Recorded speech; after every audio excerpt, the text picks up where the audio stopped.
Olá, pessoal, tudo bem? Sejam bem-vindos mais uma vez ao canal Física em Drops. E hoje a gente vai responder mais uma questão que trata de dilatação térmica. No caso, é a questão do Enem de 2009, né, com 3 ppl, né, para pessoas privadas de liberdade. E ela diz assim: a dilatação dos materiais em função da variação da temperatura é uma propriedade física bastante utilizada na construção de termômetros, como ilustrado na figura 1. Tá aqui, então, aqui é um termômetro. Construídos a partir de lâminas bimetálicas, como as ilustradas na figura 2. Tá aqui. Na qual são indicados os materiais A e B, antes e após seu aquecimento. Observa que ele não diz quais são esses materiais, né? Apenas que o da esquerda é o A e o da direita é o B.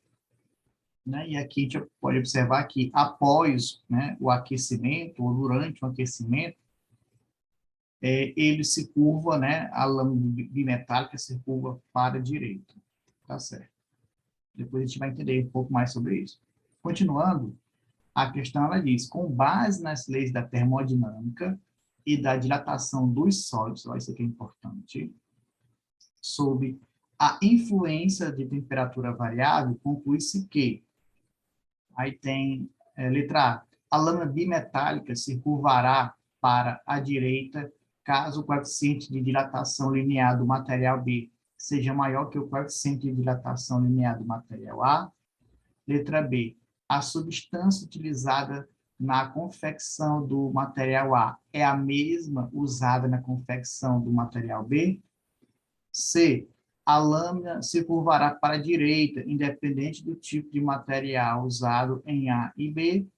Letra D, o coeficiente de dilatação dos materiais é uma função linear da variação de temperatura. Ou letra E, o coeficiente de dilatação linear é uma grandeza negativa. Ok. Então, como ele está tratando sobre lâmina bimetálica, é importante a gente relembrar um pouco sobre esse assunto, né?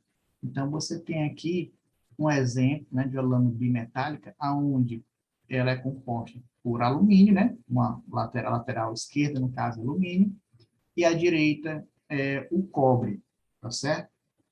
Então, quando são aquecidas, né, a lâmina de alumínio se dilata mais do que a do cobre, né? Pois o coeficiente alfa do alumínio é maior do que do cobre. Pronto, informação importante. Então, como são sólidas, né, as duas lâminas, né, a lâmina bimetálica, o comprimento final do alumínio ele vai ser maior, ok? Por quê? Porque ele tem um coeficiente de dilatação térmica maior, tá certo? Então, o que é que isso quer dizer? Que no aquecimento, ele vai se dilatar mais, tá certo? No aquecimento, ele vai se dilatar mais. Então, no resfriamento, o que vai acontecer?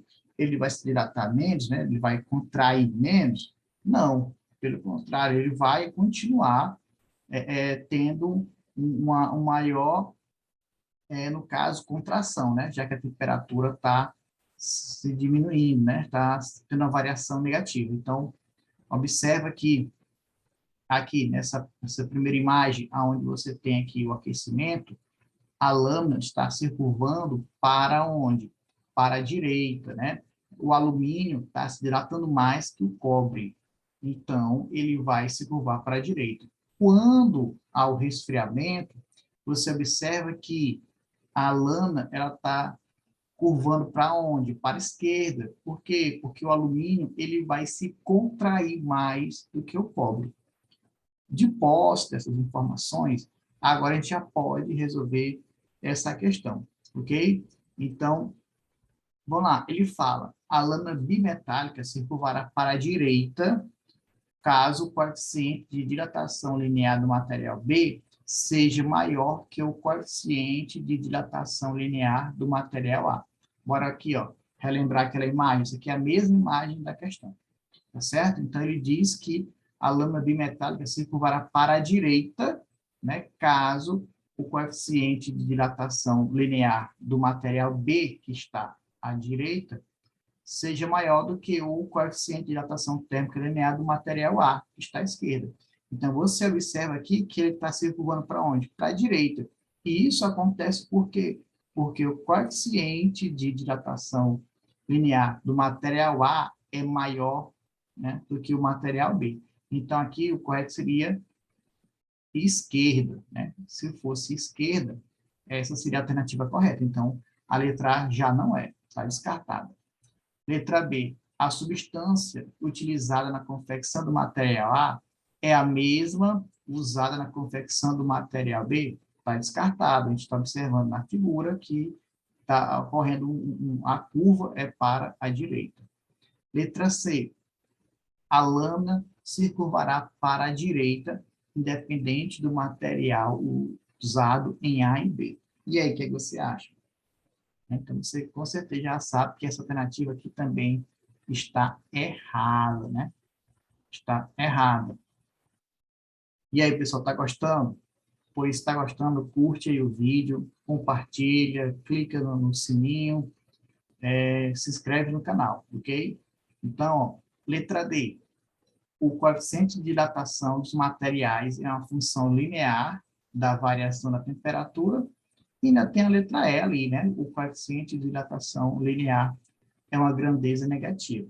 Observa que, né, a gente tinha marcado aqui que é um comportamento, né, que a questão trata do comportamento da dilatação de sólidos, né? E a gente não vai observar essa grandeza, né, a dilatação linear como sendo negativa.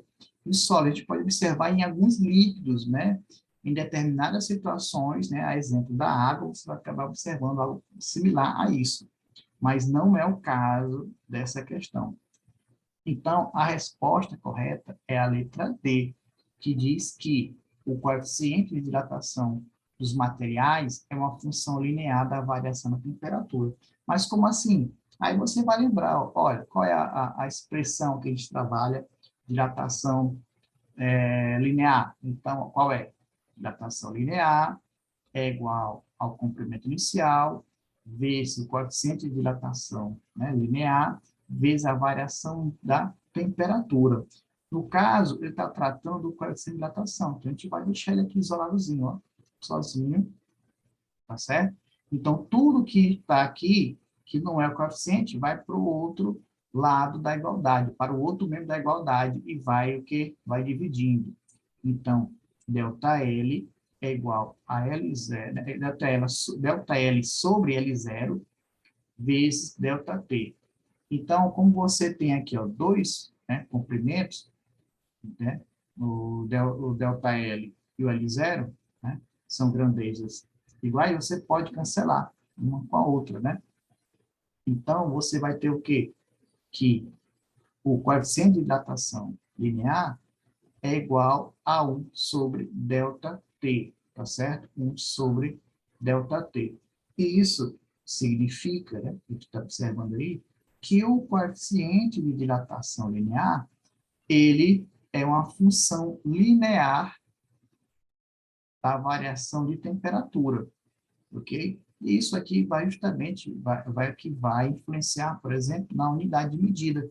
Quando você vai ver lá que a unidade de medida do coeficiente de dilatação é 1 sobre grau Celsius, né? Que a gente vai chamar, né, de grau Celsius recíproco, né? Esse grau Celsius elevado a -1, ok? Então, a alternativa correta para essa questão é a letra D, tudo bem?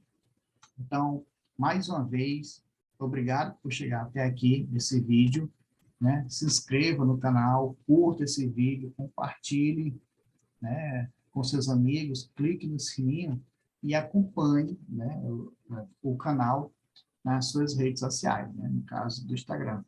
Ok, pessoal? Até mais, até a próxima. Obrigado.